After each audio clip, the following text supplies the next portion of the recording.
Hello students, I welcome you all to Current Affair lectures by Azad ICS Academy. Today we will be continuing with July month current affairs.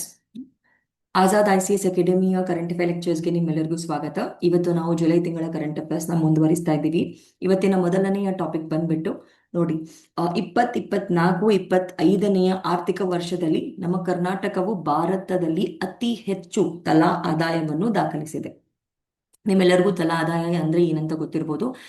Total income ಅಂತಂದ್ರೆ ಆ ಒಂದು ಪ್ರದೇಶದ ಒಟ್ಟು income divided by total population ಅಂತಂದ್ರೆ ಎಷ್ಟು ಜನಸಂಖ್ಯೆ ಇದೆ ಅದು ನಮ್ಗೆ ಏನ್ ಕೊಡುತ್ತಪ್ಪ ಅಂತಂದ್ರೆ ತಲಾ ಆದಾಯ ಕೊಡುತ್ತೆ. ಇದನ್ನ ನೀವು ಎಕನಾಮಿಕ್ಸ್ ಅಲ್ಲಿ ಕಲ್ತಿರ್ತೀರಾ. ನಾನು ಹಂಗೆ ಇವಾಗ ನಾರ್ಮಲ್ ಆಗಿ ಹೇಳ್ತಾ ಇದ್ದೇನೆ. ಸೊ ಈ ವರ್ಷ ಈ ವರ್ಷದ ಆರ್ಥಿಕ ವರ್ಷದಲ್ಲಿ ನಾವು ಏನ್ ಮಾಡ್ಬೋದಪ್ಪ ಅಂತಂದ್ರೆ ಏನ್ ನೋಡಿದೀವಪ್ಪ ಅಂತಂದ್ರೆ ಕರ್ನಾಟಕದಲ್ಲಿ ಅತಿ ಹೆಚ್ಚು ತಲಾ ಆದಾಯವನ್ನ ನಾವು ನೋಡ್ತಾ ಇದ್ದೀವಿ. ಇದು ಒಂದು ಮಹತ್ವವಾದಂತ ಟಾಪಿಕ್ ಆಗುತ್ತೆ ನಮ್ಮ ಎಕನಾಮಿ ಪಾಯಿಂಟ್ ಆಫ್ ವ್ಯೂ ಅಲ್ಲಿ. ನೋಡಿ, ಏನಾಗುತ್ತಪ್ಪ ಅಂತಂದ್ರೆ ನೋಡಿ, ಕೇಂದ್ರ ಹಣಕಾಸು ಸಚಿವಾಲಯ ಪ್ರಸ್ತುತಿಸುವಂತ ಅಂಕಿಅಂಶಗಳ ಪ್ರಕಾರ ಅಂತಂದ್ರೆ ಇವಾಗ ಈ ವರ್ಷ ಕೊಟ್ಟಿರುವಂತ ಒಂದು ಡೇಟಾ ಪ್ರಕಾರ ಅಥವಾ ಅಂಕಿಅಂಶಗಳ ಪ್ರಕಾರ ಕರ್ನಾಟಕವು 24-25ರ ಆರ್ಥಿಕ ವರ್ಷದಲ್ಲಿ ಭಾರತದಲ್ಲಿ ಅತಿ ಹೆಚ್ಚು ತಲಾ ಆದಾಯವನ್ನು ದಾಖಲಿಸಿದೆ. ನಿವ್ವಳ ರಾಜ ದೇಶೀಯ ಉತ್ಪನ್ನ ಅಂತಂದ್ರೆ ಇದಕ್ಕೆ NSDP ಅಂತ ಹೇಳ್ತೀವಿ, ನೆಟ್ ಸ್ಟೇಟ್ ಡೊಮೆಸ್ಟಿಕ್ ಪ್ರಾಡಕ್ಟ್ ಅಂತ ಹೇಳ್ತೀವಿ. ನಿವ್ವಳ ರಾಜ ದೇಶೀಯ ಉತ್ಪನ್ನಗಳು ಅಂತ ಹೇಳ್ತೀವಿ. ಅದು ಎಷ್ಟಾಗಿದೆಪ್ಪ ಅಂತಂದ್ರೆ ಅದು ಪರ್ ಕ್ಯಾಪಿಟ ಆಫ್ 2 ಲಕ್ಷ ಅಂತಂದ್ರೆ ತಲಾ ಆದಾಯ ಎಷ್ಟಿದೆಪ್ಪ ಅಂತಂದ್ರೆ ನೋಡಿದ್ರೆ ನೀವು 2,04,605 ರೂಪಾಯಿ ಇದೆ. ಇದು ಯಾರ ಪ್ರಕಾರ? ಇದು ನಿಮ್ಮ ಕೇಂದ್ರದ ಹಣಕಾಸು ಸಚಿವಾಲಯದ ಪ್ರಕಾರ. ಓಕೆ, ದಿಸ್ ಫಿಗರ್ ರಿಪ್ರೆಸೆಂಟ್ಸ್ ಅಂತಂದ್ರೆ ಈ ಒಂದು ಅಂಕಿಅಂಶ ಏನಿದೆ ಅದು 93.6% ಹೆಚ್ಚು ಇದೆ ಹೋದ 10 ವರ್ಷಗಳ ಹಿಂದೆ. ಓಕೆ, ಸೊ ಇದನ್ನ ನೀವು ಬೇರೆ ವರ್ಷಗಳಲ್ಲಿ ನೀವು ಕಂಪೇರ್ ಮಾಡಿದ್ರೆ ಈ ವರ್ಷ ನೋಡಿದ್ರೆ ನೀವು ಎಷ್ಟಪ್ಪ ಹೆಚ್ಚಿದೆ ಅಂತಂದ್ರೆ ಗ್ರೋತ್ ಓವರ್ 93.6% ಅಂತಂದ್ರೆ 93.6% ಜಾಸ್ತಿ ಆಗಿದೆ ಅಂತ ನಾವು ಇಲ್ಲಿ ಹೇಳಬಹುದು. ಓಕೆ, ಸೊ ಇದು ನಮಗೆ ಇರುವಂತ ಒಂದು ಇನ್ಫಾರ್ಮೇಶನ್. ಇದನ್ನ ನೀವು ನೆನ್ಪಿಟ್ಕೋಬೇಕು. ಏನಪ್ಪಾ ಅಂತಂದ್ರೆ ನಿವ್ವಳ ರಾಜ ದೇಶೀಯ ಉತ್ಪನ್ನದ ಪ್ರಕಾರ ಎಷ್ಟು ಇದೆಪ್ಪ ಅಂತಂದ್ರೆ ನಮ್ಮ ಈ ವರ್ಷದ ತಲಾ ಆದಾಯ ಎಷ್ಟಿದೆ ಅಂತಂದ್ರೆ ನೋಡಿದ್ರೆ ನೀವು ಪರ್ ಕ್ಯಾಪಿಟ ಎಷ್ಟಿದೆ ಅಂತಂದ್ರೆ ಇದು 2,04,605 ರೂಪಾಯಿ ಇದೆ. ಮತ್ತೆ ಇದನ್ನ ನೀವು ಕಳೆದ 10 ವರ್ಷಗಳಿಂದ ನೀವು ಕಂಪೇರ್ ಮಾಡಿ ನೋಡಿದ್ರೆ ಇವಾಗ ನಮ್ಮ ಕರ್ನಾಟಕವು ಎಷ್ಟು ಮೇಲೆ ಹೋಗಿದೆ ಅಪ್ಪ ಅಂತಂದ್ರೆ ಎಷ್ಟು ಗ್ರೋ ಆಗಿದೆ ಅಂತಂದ್ರೆ 93.6% ಏನಾಗಿದೆ ಗ್ರೋತ್ ಅನ್ನ ನಾವಿಲ್ಲಿ ನೋಡ್ತಾ ಇದ್ದೀವಿ. ಇವಾಗ ನೋಡಿ, ನಾನು ಕಂಪ್ಯಾರಿಸನ್ ತೋರಿಸಿದ್ದೇನೆ. ಫಾರ್ ಎಕ್ಸಾಂಪಲ್ ನೋಡಿ, ಆರ್ಥಿಕ ವರ್ಷ 2014-2015ರಲ್ಲಿ ತಲಾ ಆದಾಯ ಇಷ್ಟಿತ್ತು. ಓಕೆ, ನಾವು ಬೇರೆ ಯಾವುದನ್ನು ಇಲ್ಲಿ ಕಂಪೇರ್ ಮಾಡಿಲ್ಲ, ಅದಕ್ಕೆ ಗ್ರೋತ್ ಅನ್ನ ನೀವು ಇಲ್ಲಿ ಕಾಣಕ್ಕಾಗಲ್ಲ. ಆದ್ರೆ ಅದನ್ನೇ ನೀವು ಇಲ್ಲಿ ನೋಡಿದ್ರೆ 2019-2020, ಯಾಕಂದ್ರೆ ಇಲ್ಲಿ 5 ವರ್ಷಗಳ ಗ್ಯಾಪ್ ಮಾತ್ರ ಇದೆ. ಅಲ್ಲಿ ನೀವು ನೋಡಿದ್ರೆ ಇಷ್ಟು ನಮ್ಮ ತಲಾ ಆದಾಯ ಇದೆ. ಇಲ್ಲಿ ನಾವು ನೋಡಿದ್ರೆ ಇಲ್ಲಿ 0 ಅಂತಾನೆ ಇಟ್ಕೊಳ್ಳಿ. ಇಲ್ಲಿ ನೀವು ನೋಡಿದ್ರೆ 43.7% ಏನಾಗದಪ್ಪ ಅಂತಂದ್ರೆ ಹೆಚ್ಚಿಗೆ ಆಗಿದೆ ಇಲ್ಲಿಗಿಂತ. ಅದೇ ನೀವು 24-25 ಅಂದ್ರೆ ಇಲ್ಲಿ ನೋಡಿದ್ರೆ ನೀವು 10 ವರ್ಷಗಳ ಹಿಂದೆ ಮತ್ತೆ ಇವಾಗ ನೋಡಿದ್ರೆ ಆಲ್ಮೋಸ್ಟ್ 93% ಏನಾಗಿದೆಪ್ಪ ಅಂತಂದ್ರೆ ಗ್ರೋತ್ ಆಗಿದೆ. ಅದಕ್ಕೆ ಏನಾಗತ್ತಪ್ಪ ಅಂತಂದ್ರೆ ನಾವು ಇವಾಗ ನೀವು ತಲಾ ಆದಾಯವನ್ನ ನೋಡಿದ್ರೆ ಈ ವರ್ಷ 24-25ರಲ್ಲಿ ನೀವು ತಲಾ ಆದಾಯವನ್ನ ನೋಡಿದ್ರೆ ಅದು 2,04,605 ರೂಪಾಯಿ ಆಗಿದೆ. So, what is an important news that we have to understand is that the Karnataka has recorded as the highest per capita income in India for the fiscal year of 24-25. Right? So we all know what is per capita income, right? It is the total income of that particular geographical area divided by the total population, which is very basic that you've studied in the economy, right? According to the Ministry of Finance, okay, along with the net state domestic product, the per capita income of Karnataka is right now 2,04,605 rupees. Okay, this figure represents 93% growth over past 10 decades. Okay, so from the past 10 decades antandre, if you see past 10 decades, if you see that there is this particular increase has got up to 93.6%, and the places Karnataka above natural average among all the strong states like Tamil Nadu also, right? So apart from this, what we have to understand here is that here if you see the fiscal year of 2014, so if we are not considering any growth, but if you see in 2019-20 there is 43% growth, and in 2024-2025 it is 34% plus growth in this 5-year period. So overall, if you see the past decade, that there is 93% increase basically, right? So apart from this, ಇವಾಗ ನೋಡಿ ನಾವು ಬೇರೆ ರಾಜ್ಯಗಳಿಂದ ranking ನ ನೋಡಿದ್ರೆ ತಮಿಳ್ನಾಡು ಒಂದು ತುಂಬಾ ಬಲಿಷ್ಠವಾದಂತ ರಾಜ್ಯ, ಅದಕ್ಕಿಂತ ಮೇಲ್ಗಡೆ ನಮ್ಮ ಕರ್ನಾಟಕವು ಹೋಗಿದೆ. ಇವಾಗ ಅಲ್ಲಿಯ ಪರ್ ಕ್ಯಾಪಿಟಾ ಇನ್ಕಮ್ ಎಷ್ಟಿದೆ ಅಂತ ನೀವು ನೋಡಿದ್ರೆ 1,96,309 ಇದೆ. ಆದ್ರೆ ಇವಾಗ ನಮ್ಮ ಕರ್ನಾಟಕದ ತಲಾ ಆದಾಯ ಎಷ್ಟಿದೆಪ್ಪ ಅಂತಂದ್ರೆ 2 ಲಕ್ಷಕ್ಕಿಂತ ಮೇಲೆ ಇದೆ. ಸೊ ಹಾಗಾಗಿ ಇದು ಮೊದಲನೆಯ ಪೊಸಿಷನ್ಗೆ ಬರುತ್ತೆ, ಅಥವಾ ರ್ಯಾಂಕ್ 1 ಅಂತ ಆಗುತ್ತೆ ನಮ್ಮ ಕರ್ನಾಟಕ ರಾಜ್ಯವು ಇವಾಗ. ಅದಷ್ಟೇ ಅಲ್ಲದೆ ನೋಡಿ, ಮಹಾರಾಷ್ಟ್ರ 3ನೇ ಸ್ಥಾನದಲ್ಲಿದೆ, ಗುಜರಾತ್ ಇವಾಗ 4ನೇ ಸ್ಥಾನದಲ್ಲಿದೆ, ಹರಿಯಾಣ ಇವಾಗ 5ನೇ ಸ್ಥಾನದಲ್ಲಿದೆ. ಎಸ್ಟಿಮೇಟ್ ಅಂತಂದ್ರೆ ಇದು ಅಪ್ರಾಕ್ಸಿಮೇಟ್ ಅಂತ ಹೇಳ್ಬೋದು, ಅಥವಾ ಇದು ಕರೆಕ್ಟ್ ಆಗಿರುವಂತಹ ಡೇಟಾ ಅಲ್ಲ, ಅರೌಂಡ್ ಅಂತ ಹೇಳ್ಬೋದು. ಅಂತಂದ್ರೆ ಒಂದ್ ಸ್ವಲ್ಪ ಹಿಂದೆ ಮುಂದೆ ಆಗಿರ್ಬೋದು, ಈ ಡೇಟಾಗಿಂತ ಒಂದ್ ಸ್ವಲ್ಪ ಜಾಸ್ತಿ ಇರ್ಬೋದು ಅಥವಾ ಒಂದ್ ಸ್ವಲ್ಪ ಕಡಿಮೆನೂ ಇರಬಹುದು. ಓಕೆ, ಅದಷ್ಟೇ ಅಲ್ಲದೆ ಯಾಕೆ ಈ ತರ ನಮ್ಮ ಬೆಂಗಳೂರಿನ ಒಂದು ತಲಾ ಆದಾಯ ಜಾಸ್ತಿ ಆಗಿದೆ, ಯಾವ ರೀತಿಯಿಂದ ಆಗಿದೆ ಅಂತ ನಾವು ಇಲ್ಲಿ ನೋಡೋಣ. ನೋಡಿ, IT ಮತ್ತೆ ಸರ್ವಿಸ್ ಸೆಕ್ಟರ್, ನಿಮ್ಗೆ ಗೊತ್ತಿರ್ಬೋದು ಬೆಂಗಳೂರಿನಲ್ಲಿ ಎಲ್ಲಾ ರಾಜ್ಯಗಳಿಂದನೂ ಜನರು ಬರ್ತಾರೆ. ಯಾಕೆ ಅಂತಂದ್ರೆ ಇವಾಗ ಸಾಫ್ಟ್ವೇರ್ ಇಂಜಿನಿಯರ್ಸ್ ಆಯ್ತು, ಎಲೆಕ್ಟ್ರಾನಿಕ್ಸ್ ಕಮ್ಯುನಿಕೇಶನ್ ಇಂಜಿನಿಯರ್ ಆಯ್ತು, ಅಥವಾ MBA ಮಾಡಿದವರಾಯ್ತು, ಈ ಎಲ್ಲಾ ಮಾಡಿರುವಂತ ಒಂದು ಡಿಗ್ರಿಗಳನ್ನ ಹೊಂದಿರುವಂತ ಜನರು ಏನ್ ಮಾಡ್ತಾರೆ, BCA BBA ಎಲ್ಲ ಮಾಡಿರೋರು ನಮ್ಮ ಬೆಂಗಳೂರಿಗೆ ಬರ್ತಾರೆ. ಯಾಕೆಂತಂದ್ರೆ ಬೆಂಗಳೂರು ನಿಮ್ಗೆ IT ಹಬ್ ಅಂತ ಗೊತ್ತಿದೆ. ಮತ್ತೆ ಇದೇ ಜುಲೈ ತಿಂಗಳ ಕರೆಂಟ್ ಅಫೇರ್ಸ್ ಅಲ್ಲಿ ನಾನು ಆಲ್ರೆಡಿ ಹೇಳಿದ್ದೀನಿ, ಬೆಂಗಳೂರು ಇವಾಗ ಕ್ವಾಂಟಮ್ ಹಬ್ ಆಗೋ ಅಂತ ಒಂದು ಚಾನ್ಸಸ್ ಇದೆ, ಅಥವಾ ಅದು ತುಂಬಾ ಇನ್ವೆಸ್ಟ್ಮೆಂಟ್ ಕೂಡ ಅವರು ಮಾಡ್ತಾ ಇದ್ದಾರೆ. ಸೊ ಹಾಗಾಗಿ ಏನಾಗುತ್ತೆ, ನೀವು ಬೆಂಗಳೂರನ್ನ ನಾವು ಏನಂತ ಹೇಳ್ತೀವಿ, ಸಿಲಿಕಾನ್ ವ್ಯಾಲಿ ಅಂತಾನು ಹೇಳ್ತೀವಿ. ಈ ತರ ಮಾಡೋದ್ರಿಂದ ಏನಾಗ್ತಾ ಇದೆಪ್ಪ ಅಂತಂದ್ರೆ ನೋಡಿ, ಅದು ಯಾವ ತರ ನಮಗೆ ಇಂಪ್ಯಾಕ್ಟ್ ಕೊಡ್ತಾ ಇದೆ, ಯಾವ ತರ ಚೇಂಜ್ ಆಗ್ತಾ ಇದೆ ಅಂತ, ಯಾವ ತರ ಬದಲಾವಣೆಗಳಾಗ್ತಾ ಇದೆ ಅಂತಂದ್ರೆ ನೋಡಿ, ನಾವು ಎಕ್ಸ್ಪೋರ್ಟ್ ಮಾಡ್ತಾ ಇದ್ವಿ, ತುಂಬಾ ಬೆಲೆ ಬಾಳುವಂತ ವಸ್ತುಗಳನ್ನ ನಾವು ಏನ್ ಮಾಡ್ತಾ ಇದ್ವಿ, ಬೇರೆ ಒಂದು ದೇಶಗಳಿಗೆ ಕಳಿಸ್ತಾ ಇದೀವಿ, ಎಕ್ಸ್ಪೋರ್ಟ್ ಮಾಡ್ತಾ ಇದ್ದೀವಿ. ಆ ತರ ಮಾಡೋದ್ರಿಂದ ಬೇರೆ ದೇಶಗಳಿಂದ ನಮಗೆ ಹೂಡಿಕೆಗಳು ಕೂಡ ಬರ್ತಾ ಇದೆ. ಸೊ ಇದು ಮಾಡೋದ್ರಿಂದ ಏನಾಗ್ತಾ ಇದೆ ಅಂತಂದ್ರೆ ನಮ್ಮ ರಾಜ್ಯದ ಒಂದು ತಲಾ ಆದಾಯ ಹೆಚ್ಚಾಗ್ತಾ ಇದೆ. ಅದಷ್ಟೇ ಅಲ್ಲದೆ ನಾವು ಏನ್ ಮಾಡ್ತಾ ಇದೀವಪ್ಪ ಅಂತಂದ್ರೆ ಮ್ಯಾನುಫ್ಯಾಕ್ಚರಿಂಗ್ ಸೆಕ್ಟರ್. ಇವಾಗ ನೋಡಿ, ಸಿಲಿಕಾನ್ ವ್ಯಾಲಿ ಅಂತಂದ್ರೆ ತುಂಬಾ ಚೆನ್ನಾಗಿರುವಂತ ದೊಡ್ಡ ದೊಡ್ಡ ಇಂಡಸ್ಟ್ರಿಗಳು, ಕಾರ್ಖಾನೆಗಳನ್ನ ನಾವು ಏನ್ ಮಾಡ್ತಾ ಇದೀವಿ, ಎಸ್ಟಾಬ್ಲಿಷ್ ಮಾಡ್ತಾ ಇದೀವಿ, ಕಟ್ತಾ ಇದೀವಿ. ನೋಡಿ, ನೀವು ಎಲ್ ಕಾಣಿಸುತ್ತಪ್ಪ ಅಂತಂದ್ರೆ ನಿಮ್ಮ ಮೈಸೂರಲ್ಲಿ, ಬೆಳಗಾವಿಯಲ್ಲಿ, ಮತ್ತೆ ತುಮಕೂರಲ್ಲಿ ಏನಾಗ್ತಾ ಇದೆ, ಎಲೆಕ್ಟ್ರಾನಿಕಲ್, ಟೆಕ್ಸ್ಟೈಲ್, ಹೆವಿ ಇಂಡಸ್ಟ್ರೀಸ್ ನ ನಾವ್ ಏನ್ ಮಾಡ್ತಾ ಇದೀವಿ, ಮ್ಯಾನುಫ್ಯಾಕ್ಚರ್ ಮಾಡ್ತಾ ಇದೀವಿ. ಈ ತರ ಮಾಡೋದ್ರಿಂದ ಏನಾಗ್ತಾ ಇದಪ್ಪ ಅಂತಂದ್ರೆ ನಮ್ಮ ಒಂದು ಕಾರ್ಖಾನೆಗಳಲ್ಲಿ ಆಗ್ತಾ ಇರುವಂತಹ ಒಂದು ಎಂಪ್ಲಾಯ್ಮೆಂಟ್ ಅಥವಾ ಉದ್ಯೋಗಗಳು ಏನಾಗ್ತಾ ಇದೆ ಅಂತಂದ್ರೆ ಹೆಚ್ಚಾಗ್ತಾ ಇದೆ. ಆ ತರ ಮಾಡೋದ್ರಿಂದ ಇನ್ಫ್ರಾಸ್ಟ್ರಕ್ಚರ್ ಏನಾಗ್ತಾ ಇದೆ ಅಂತಂದ್ರೆ ಗ್ರೋ ಆಗ್ತಾ ಇದೆ. ಅದಷ್ಟೇ ಅಲ್ಲದೆ ನೋಡಿ, ಕೃಷಿ ಮತ್ತೆ ಫುಡ್ ಪ್ರೊಸೆಸಿಂಗ್ ಅಂತ ಹೇಳ್ತೀವಿ, ಅದಕ್ಕೆ ನೋಡಿ ನಾವು ಏನ್ ಮಾಡ್ತಾ ಇದೀವಿ ಅಂತಂದ್ರೆ ತುಂಬಾ ವ್ಯಾಲ್ಯೂನ ಆಡ್ ಮಾಡ್ತಾ ಇದೀವಿ. ಅದಕ್ಕಾಗಿ ಏನಾಗ್ತಾ ಇದೆ ಅಂತಂದ್ರೆ ನಮ್ಮ ಗ್ರಾಮೀಣದ ಒಂದು ಆದಾಯ ಏನಿದೆ ಅದು ತುಂಬಾ ಹೆಚ್ಚುತ್ತಾ ಹೋಗ್ತಾ ಇದೆ.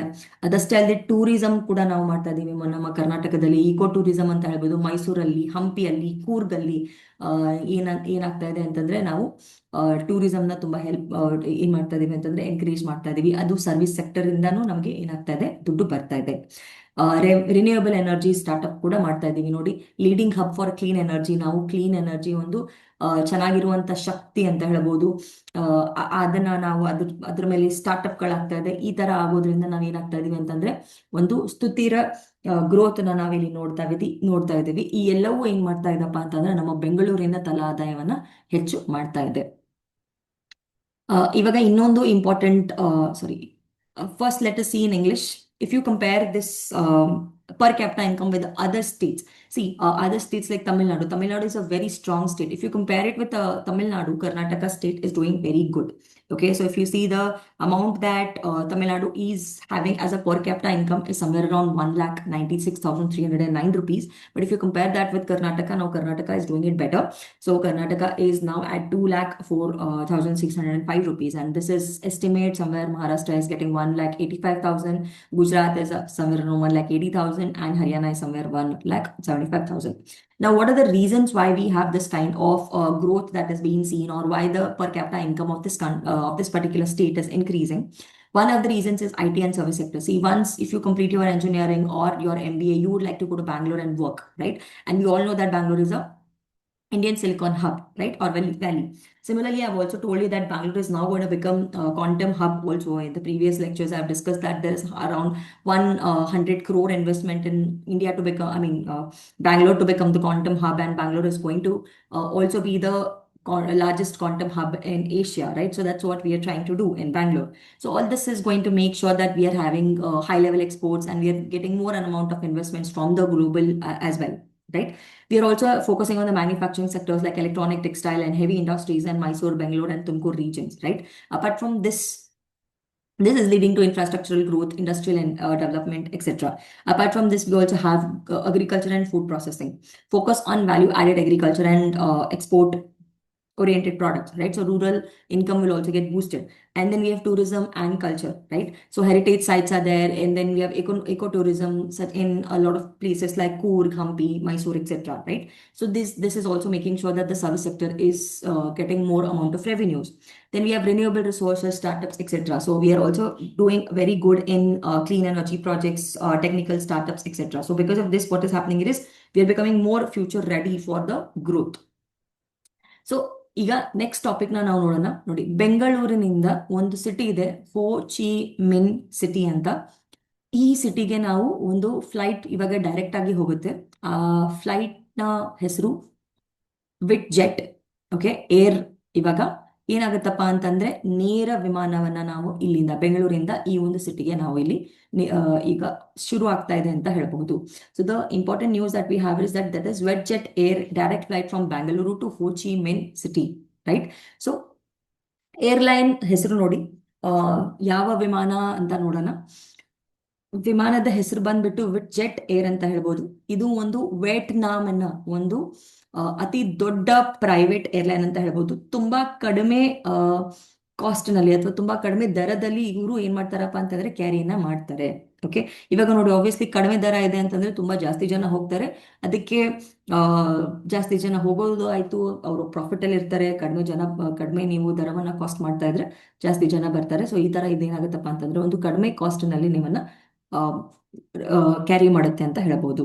ಇವಾಗ ಹೊಸ ಸರ್ವಿಸ್ ಆಗ್ತಾ ಇದೆ ನೋಡಿ, 2025ರಲ್ಲಿ 4 ಡೈರೆಕ್ಟ್ ಫ್ಲೈಟ್ ಪರ್ ವೀಕ್ ಅಂತಂದ್ರೆ ಒಂದು ವಾರದಲ್ಲಿ 4 ಫ್ಲೈಟ್ಗಳು ಹೋಗುತ್ತೆ. ಎಲ್ಲಿಂದ ನೋಡಿ, ನಮ್ಮ ಬೆಂಗಳೂರಿನ ಕೆಂಪೇಗೌಡ ಅಂತಾರಾಷ್ಟ್ರೀಯ ವಿಮಾನ ನಿಲ್ದಾಣದಿಂದ ಹೋ ಚಿನ್ ಮಿನ್ ಸಿಟಿ, ಅದು ಟ್ಯಾನ್ಸಾನ್ ನೆಟ್ ಅಂತಾರಾಷ್ಟ್ರೀಯ ವಿಮಾನ ನಿಲ್ದಾಣಕ್ಕೆ ಹೋಗುತ್ತೆ. ನೋಡಿ, ಬೇರೆ ಯಾವ ನಗರಗಳಿಂದ ಹೋಗುತ್ತೆ ನೋಡಿ, ಇದು ನವದೆಹಲಿಯಿಂದ, ಮುಂಬೈಯಿಂದ, ಹೈದರಾಬಾದಿಂದ, ಕೊಚ್ಚಿಯಿಂದ ಮತ್ತೆ ಅಹಮದಾಬಾದ್ನಿಂದ ಮುಂಚೆ ಹೋಗ್ತಾ ಇತ್ತು. ಇವಾಗ ಬೆಂಗಳೂರಿನಿಂದ ಕೂಡ ಏನಾಗುತ್ತಪ್ಪ ಅಂತಂದ್ರೆ ಒಂದು ಡೈರೆಕ್ಟ್ ಫ್ಲೈಟ್ ಇರುತ್ತೆ. ಓಕೆ, ನಾವು ಯಾಕೆ ಇದು ಇಂಪಾರ್ಟೆಂಟ್ ಆಗುತ್ತೆ ಅಂತ ನೋಡಿ. ಇವಾಗ ನಿಮ್ಗೆ ಗೊತ್ತಿದೆ, ಬೆಂಗಳೂರು ಒಂದು ಟೆಕ್ನಿಕಲ್ ಹಬ್, ಸಿಲಿಕಾನ್ ವ್ಯಾಲಿ. ಇವಾಗ ಮುಂಚೆ ಒಂದು ನಾವು ಕವರ್ ಮಾಡಿರುವಂತ ಟಾಪಿಕ್ ಅಲ್ಲೇ ನಮಗೆ ಗೊತ್ತಿದೆ, ನಾವು ನಮ್ಮ ಬೆಂಗಳೂರು ಇವಾಗ ಒಂದು ಸಿಲಿಕಾನ್ ವ್ಯಾಲಿ ಟೆಕ್ನಿಕಲ್ ಹಬ್ ಆಗಿದೆ. ಇನ್ನು ಮುಂದೆ ಕ್ವಾಂಟಮ್ ಹಬ್ ಕೂಡ ಆಗುತ್ತೆ. ಸೊ ಈ ತರ ಆಗೋದ್ರಿಂದ ಏನಾಗುತ್ತಪ್ಪ ಅಂತಂದ್ರೆ ಇದೊಂದು ಟೂರಿಸಂ ಮಾರ್ಕೆಟ್ ಅಂತ ಆಗುತ್ತೆ. ಸೊ ಈ ತರ ಮಾಡೋದ್ರಿಂದ ಏನಾಗುತ್ತಪ್ಪ ಅಂತಂದ್ರೆ ನಮ್ಮ ವಿಯೆಟ್ನಾಮಿಂದ ಬರುವಂತ ಜನರು ಡೈರೆಕ್ಟ್ ಆಗಿ ಎಲ್ಲಿ ಬರ್ಬೋದಪ್ಪ ಅಂತಂದ್ರೆ ಸೌತ್ ಇಂಡಿಯಾಗೆ ಬರ್ಬೋದು. ನಮ್ಮ ಸೌತ್ ಇಂಡಿಯನ್ ಅಂದ್ರೆ ಬೆಂಗಳೂರು, ಕರ್ನಾಟಕ ಆಯ್ತು, ತಮಿಳುನಾಡು ಆಯ್ತು, ಕೇರಳ ಆಯ್ತು, ಈ ಎಲ್ಲಾ ರಾಜ್ಯಗಳಿಂದ ಒಂದು ಡೈರೆಕ್ಟ್ ಫ್ಲೈಟ್ ನಮ್ಗೆ ಏನಾಗತ್ತಪ್ಪ ಅಂತಂದ್ರೆ ಒಂದು ಇಲ್ಲಿ ಸಿಗುವಂತ ಪ್ರಯತ್ನವನ್ನ ಇಲ್ಲಿ ಮಾಡ್ತಾ ಇದ್ದಾರೆ ಅಂತ ನೀವು ನೋಡಬಹುದು.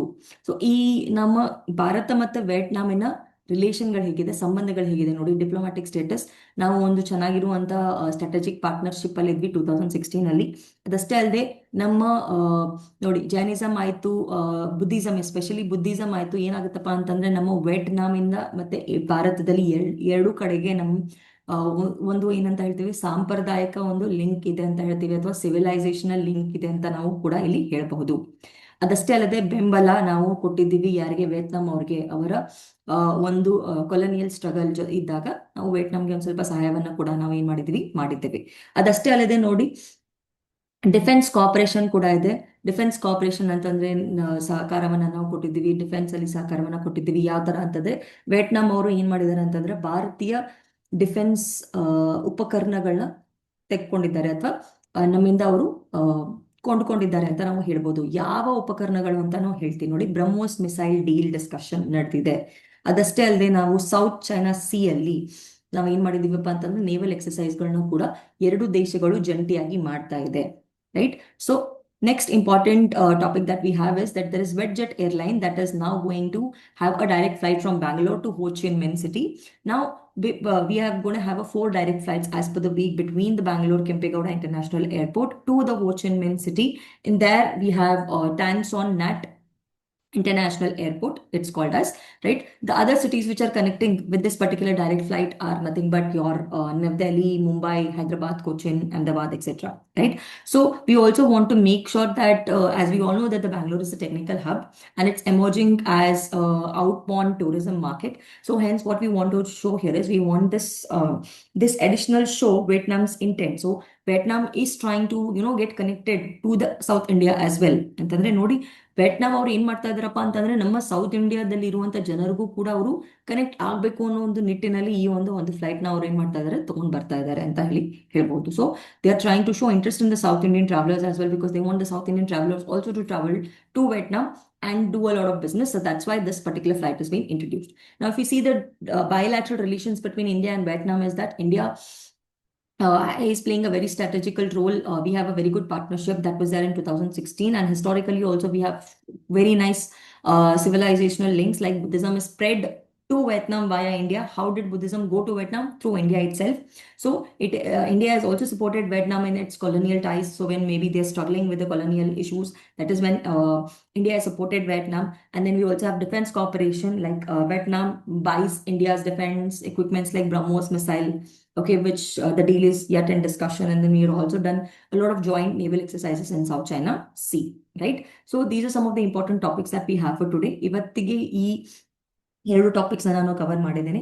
ಮತ್ತೆ ನಾಳೆ ಬೇರೆ ಟಾಪಿಕ್ಸ್ಗಳನ್ನ ತಗೊಂಡ್ ಬರ್ತೀನಿ. ಅಲ್ಲಿವರೆಗೂ ಧನ್ಯವಾದಗಳು.